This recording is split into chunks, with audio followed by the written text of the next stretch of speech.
পোল্ট্রিবাজ কাকে বলে, মানে এদের থেকে শিখা উচিত। আরে আরেকবার প্রমাণ হয়ে গেল।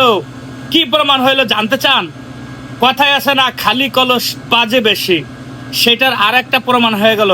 ভাইরে, যাদের ভিতরে কিছু আছে তারা বটবট বটবট করে না, খালি কলস বাজে বেশি। এই কথাটি সেই ছোটবেলা থেকে শুনে আসছি। ঠিক আছে, আমি এই ভিডিওটা যার জন্য বানাচ্ছি শুধু তাকে উদ্দেশ্য করে, বাকি লোকগুলো যদি বুঝতে পারে বুঝপাতা, না বুঝলে তেজপাতা।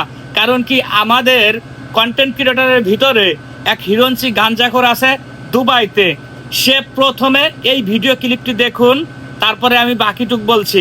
আগামী 12 জাতীয় নির্বাচনে জামাত যদি নির্বাচিত হয়, আজকে আমি কথা দিলাম যে আমি জুতার মালা গলায় দিয়ে ভিডিও করে ছাড়বো। বান্দির ফলে আমি তোরে কথা দিতে আছি, 12 তারিখে জামাতে ফাঁস করবো আর জামাতে দেশের সরকার গঠন করবো।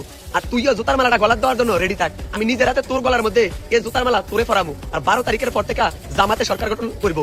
সেভ কর মাথার মধ্যে। এই গাঞ্জাখোর শুধু যে সে ভিউ কামানোর জন্য সেটা নয়, সে মানুষের ইমেজ নষ্ট করার জন্য বিভিন্নভাবে বিভিন্ন কিছু বলে থাকে। ঠিক আছে, ওই ভিডিওটি তো দেখলেন। ঠিক আছে, আর এই ভিডিওটি দেখুন।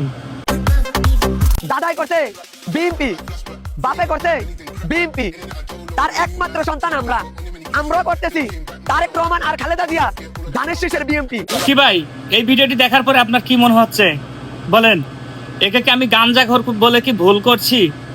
একে কি আমি ভিউ কামানোর ভিউ ব্যবসায়ী বলা কি ভুল করছি? আপনারা এই কমেন্টে বলে যাবেন।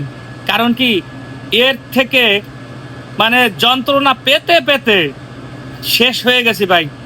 অবশেষে এই ভিডিওটি বানাতে আমি বাধ্য হলাম। কারণ কি জানেন, ও জানে না, ওর মাথায় কিছু নেই।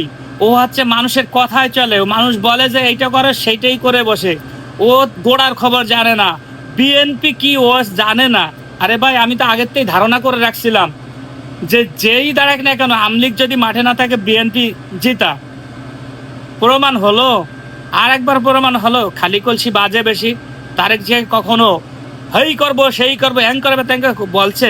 জামাত সবসময় বলে আই লাভ জামাত, বাট এই পলিটিক্সের বিষয় জামাতের অতটা নেই ভাই। আমার সেই আমরা যেদিন থেকে জানি সেদিন থেকেই। কারণ কি, আর আমরা আর একটা জিনিস বলে রাখি, ফুটফাট কইরা আমরা এখান থেকে ওখানে, ওখান থেকে ওখানে, এই নীতিগুলা কিন্তু আমাদের মতো মানুষের ভিতরে নেই। থাকতে পারে ওই গাঞ্জাখোরদের ভিতরে। কারণ কি জানেন, আজকে বিএনপি ক্ষমতায় আছে, বিএনপির দলে আছি, কালকে বিএনপি সরে গেলে আওয়ামী লীগ আসবে, আওয়ামী লীগের দলে যাবে, এরকম না ভাই। আওয়ামী লীগের সময় অনেক অনেক নির্যাতন সহ্য করেছি, নির্যাতন সহ্য করতে করতে তেজপাতা হয়ে গেছি ভাই। ভিডিওটি সর্বোচ্চ শেয়ার করে দিবেন, জানার দরকার, প্রত্যেকটা মানুষের জানার দরকার, যারা নীতি চেঞ্জ করে